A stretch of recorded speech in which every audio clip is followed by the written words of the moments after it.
Everyone, আসসালামু আলাইকুম।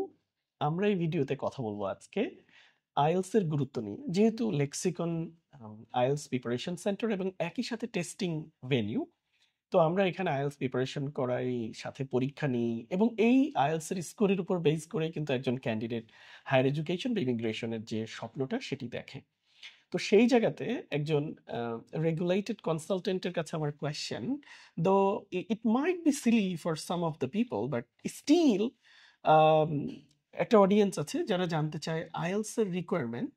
আমরা জানি যে বেঞ্চমার্ক 6.5 বা 6 ইমিগ্রেশনের জন্য, হায়ার এডুকেশনের জন্য 6.5, বা এর ইম্প্যাক্টটা কি হতে পারে ভিসা পাওয়ার ক্ষেত্রে, যেহেতু আপনারা ইনসাইড আউট যে ব্যাপার বলে একটা কথা আছে, এটা আপনারা জানেন। সো আইএলস এর গুরুত্বটা সোজা কথায় ইমিগ্রেশনে এবং একই সাথে হায়ার স্টাডিজে কতখানি, এর সাথে একটা কথা আছে। আমি বা আপনি শিওরলি আপনিও পেয়েছেন, দেখেন এখন সোশ্যাল মিডিয়াস ভিডিওস অ্যান্ড সব কিছুতে দেখি যে ভাই আইএলস ছাড়া কি বিদেশ পাঠাই দেওয়া যাবে আমাদের? আচ্ছা, খুব মজার একটা প্রশ্ন। তার আগে আমি স্টাডি পারমিট এবং ইমিগ্রেশনের বিষয়টা বলি। সো স্টাডি পারমিটের ক্ষেত্রে আমরা যেটা বলি, মাস্টার্স লেভেল বা হায়ার স্টাডিজ লেভেলে অ্যাডমিশনের জন্য ন্যূনতম 6.5 ওভারঅল এবং কোনো ব্যান্ডে 6-এর নিচে না।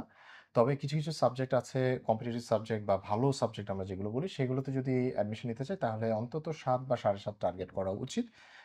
সেটা আসলে সবার জন্য না, যারা ওই রকম এক্সক্লুসিভ কোনো প্রোগ্রামে বা ভালো কোনো প্রোগ্রামে যেতে চান, সেটা ইউনিভার্সিটি রিকোয়ারমেন্ট অনুযায়ী হতে পারে। আর যদি ইমিগ্রেশনের কথা বলি, ইমিগ্রেশনের ক্ষেত্রে যেটা হয় যে এলিজিবিলিটির জন্য ফেডারেল স্কিল ওয়ার্কার বা হাই স্কিল ক্যাটাগরি যেটা আছে, সেখানে সিএলবি 7 বলি, which is 6 in IELTS, each ব্যান্ডে 6। রাইট। আর যদি আমি ট্রেড স্কিলের কথা বলি, ট্রেড স্কিলের ক্ষেত্রে সিএলবি 5 বা ব্যান্ড স্কোর 4.55 এরকম লাগতে পারে। তবে এখন বিষয়টা হচ্ছে ন্যূনতম স্কোরের একটা বিষয় আছে। আর যেহেতু কানাডার ইমিগ্রেশনটা কম্পিটিটিভ স্কোরের উপরে ডিপেন্ড করে, সো যেটা আমরা বাংলায় একটা প্রবাদ আছে, যত গুড় তত মিষ্টি। সো আপনার স্কোর যত ভালো হবে, আপনার পসিবিলিটিস তত বেশি হবে। আর শেষে যে প্রশ্নটা করলেন যে আইএলস ছাড়া বিদেশে যাওয়া যাবে কিনা, আমরা কানাডার ক্ষেত্রে যেটা বলি সাধারণত, no IELTS no Canada.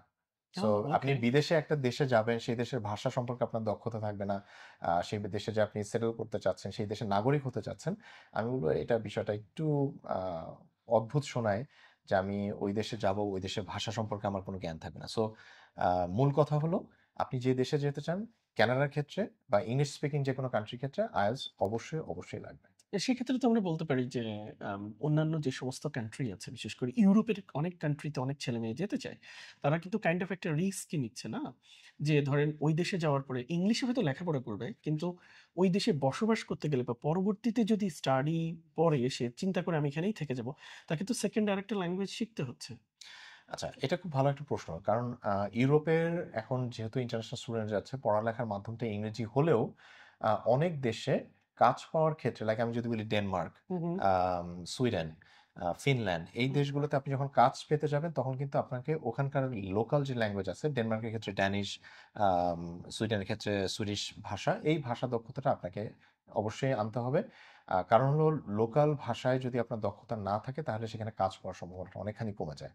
So পড়ার জন্য আমার ইংলিশটা অবশ্যই জরুরি, তবে সেখানে সেটেলমেন্ট করতে হলে আপনাকে অবশ্যই ওই দেশের ভাষাটা জানতে হবে। আমি আরেকটু অ্যাড করি এর সাথে, সেক্ষেত্রে যদি বললেনই, আর as I have the experience, so in fact আমি নিজেও কিন্তু এখন চেষ্টা করতেছি, আপনার সাথে বলতেছিলাম যে সেক্ষেত্রে তো ক্যানাডাতেও অনেক অ্যাডভান্টেজ দেবে যদি আমরা ফ্রেঞ্চ ল্যাঙ্গুয়েজ পাশাপাশি শিখি, এবং আপনার ইমিগ্রেশনেও তো এর একটা পয়েন্ট আছে। অবশ্যই কানাডার 2টা অফিসিয়াল ল্যাঙ্গুয়েজের, একটা হচ্ছে ইংলিশ আর একটা হলো ফ্রেঞ্চ। আর রিসেন্টলি ইমিগ্রেশন সিস্টেমে যে চেঞ্জগুলো এসেছে, তার মধ্যে ফ্রেঞ্চ স্পিকারদের জন্য আলাদা একটা ক্যাটাগরি ক্রিয়েট করা হয়েছে, এবং তাদের জন্য যাদের ফ্রেঞ্চ স্কিল থাকে, সেখানেও যদি সিএলবি 6 অন্তত আনতে পারে, আমি বলবো যে তাদের জন্য সুযোগটা অনেকখানি বেশি। আর বাইলিঙ্গুয়াল হলে কানাডাতে তাদের ওয়ার্ক প্লেসে ডিমান্ড অনেক অনেক অনেক হাই। সো ফ্রেঞ্চ যদি কেউ শিখতে পারে, ইংলিশ তো আমাদের স্বভাবতই আমাদের এডুকেশন সিস্টেমের মাধ্যমে আমরা আছি, আমি বলবো তাদের জন্য কানাডার ফিউচার অনেক অনেক অনেক ভালো।